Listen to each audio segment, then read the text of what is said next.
can look at. We introduced also during our time the SVT, and we will continue now that most of the SVT members have joined SDR, now there is SODELPA, is to continue with our independent power producer incentives, where resort developers were encouraged to provide their own power sources, power generation from renewable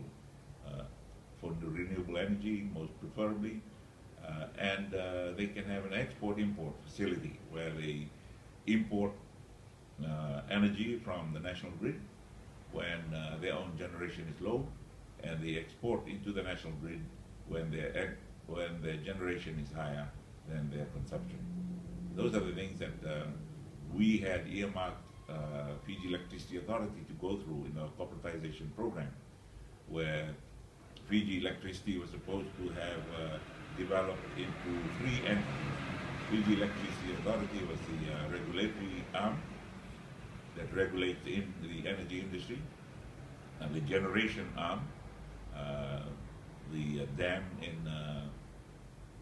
in Monasavu and other dams around Fiji, in Ba, and in Taveuni and in Savu, and also the distribution, the power lines and the places where the power pylons land, the land where they stand.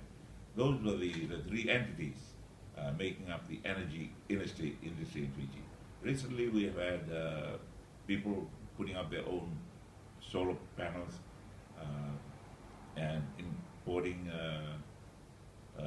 their own generators, or you buying their own generators. But the bigger one, interestingly, on the Monasavu one, the government I led, the SVT-led coalition, had agreed with the $52.8 million to go to the landowners of Monasavu and other areas. The Fiji Electricity Authority, the Native Land Trust Board, and government had all agreed on $52.8 million.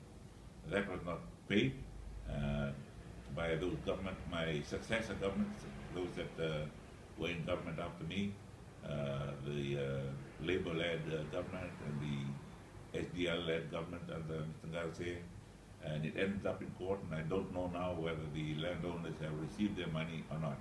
Of the $52 million, 52.8, the landowners were supposed to share cash up to $12.8 million.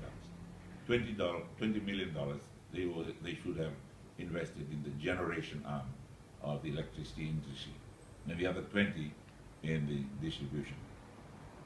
If they had done that in 1999, or if we had won the election in 1999 and come back, and they started that evolution from 2000, it'd be 16 years now. They would have got their investment back almost totally, or more than half of it would have come back to them for them to share and distribute to their landowning units every year. Sadly, that has not happened, but it's something that we want to keep in mind in the future, and if we come back, we will continue to pursue that. And the other corporatization programs we had. On the other hand, there are some corporatized entities that we will need to look at very carefully. The Water Authority of Fiji, the Road Transport, Land Transport Authority, we have to relook at those and whether it's a usable and useful change in status. When we're looking at employment and the number of people now employed in those areas and the amount of money spent, we wonder whether all that money has gone to water, whether all the money going to roads has gone to the roads, and how much of it has gone to the overseas contractors that work here and their consultants.